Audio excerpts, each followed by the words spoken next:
Radio Alise Plus programmā skan ziņas bez robežām. Studijā Juris Saukāns. Eiropas līderi apsver iespēju veidot 40 km platu buferzonu gar pašreizējo frontes līniju Ukrainā.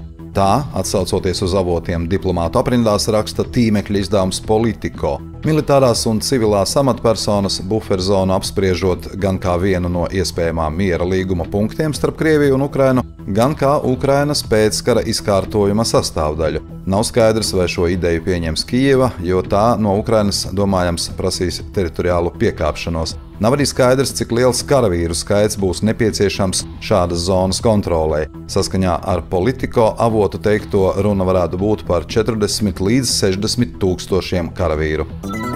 Vakar, gatavojoties aviošovam Polijas pilsētā Radomā, avarēja Polijas iznīcinātājs F-16 pilots gājis bojā.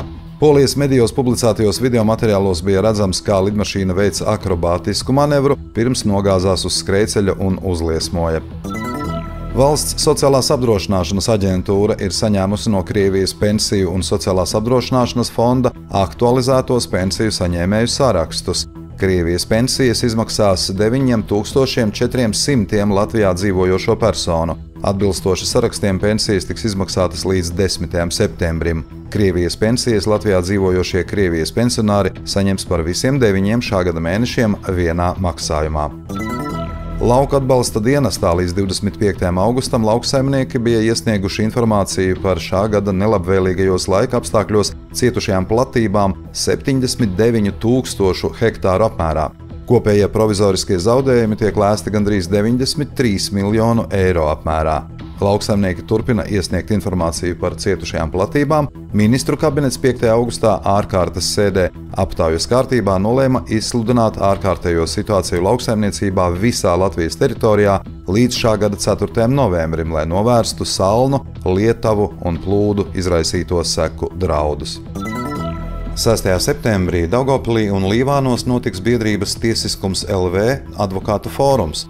Aicināts ik viens, kurš laikā no 2005. līdz 2023. gadam maksājis elektrības rēķinus ar obligāto iepirkuma komponenti jeb OIK.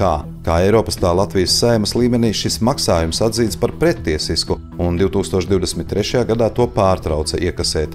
Biedrība Tiesiskums.lv ir uzsākusi iniciatīvu, lai iesniegtu Latvijas Saeimai un valdībai prasījumu OIK atmaksai fiziskām un juridiskām personām. Naudas atgūšanai var pieteikties ik viens līdz 1. oktobrim, elektroniski parakstot līgumu ar e-parakstu vai Smart ID. Ja interneta vidē to izdarīt nevarat, tad dodieties uz fórumu sestdien, 6. septembrī Līvānos novada kultūras centrā no 10 līdz 12:00 un Daugavpilī Augšdaugavas novada kultūras centrā Vārpa no 14:00 līdz 16:30 parakstīt līgumu klātienē papīra formātā par savas naudas atgūšanu. Jāņem līdzi pase vai ID karte, līguma parakstīšana ir bezmaksas, samaksa par advokātu pakalpojumu tiks ieturēta 20% apmērā no atgūtās summas. Pensionāriem, pirmās grupas invalīdiem, mazturīgajiem un skolotājiem atgūtā summa tiks atgriezta 100% apjomā. Daugavpilī policija operatīvi aizturējusi 2 vīriešus aizdomās par pastrādātu un nežēlīgu slepkavību. Vakar Daugavpilī Višķu ielā tika atrasts 1994. gadā dzimuša vīrieša līķis ar vardarbīgas nāves pazīmēm. Vīrieša ķermeni klāja nemazāk kā 70 durtas, grieztas brūces, krūšu, muguras un vēdera apvidū, kā arī miesas bojājumi uz viņa ķermeņa, galvas un sejas apgrūtināja viņa atpazīšanu. Likumsargi nekavējoties rēģēja uz saņemto informāciju un uzsāka iespējamo vainīgo personu meklēšanu.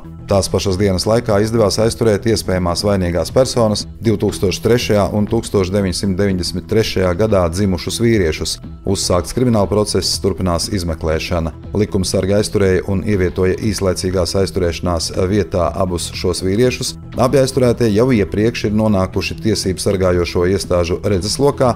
Viens no viņiem iepriekš ir tiesāts par vardarbīga nozieguma pastrādāšanu. Valsts policijas Latgales reģiona pārvaldes krimināla policijas biroja amatpersonas lūgs tiesai piemērot abām aizturētajām personām drošības līdzekli, kas saistīts ar brīvības atņemšanu. Studijā bija Juris Saukāns, par ziņu bez robežām saturu atbild un vasarīgi siltu nedēļas nogali jums novēl SIA Alise Plus. Projektu finansē Mediju atbalsta fonds no Latvijas valsts budžeta līdzekļiem.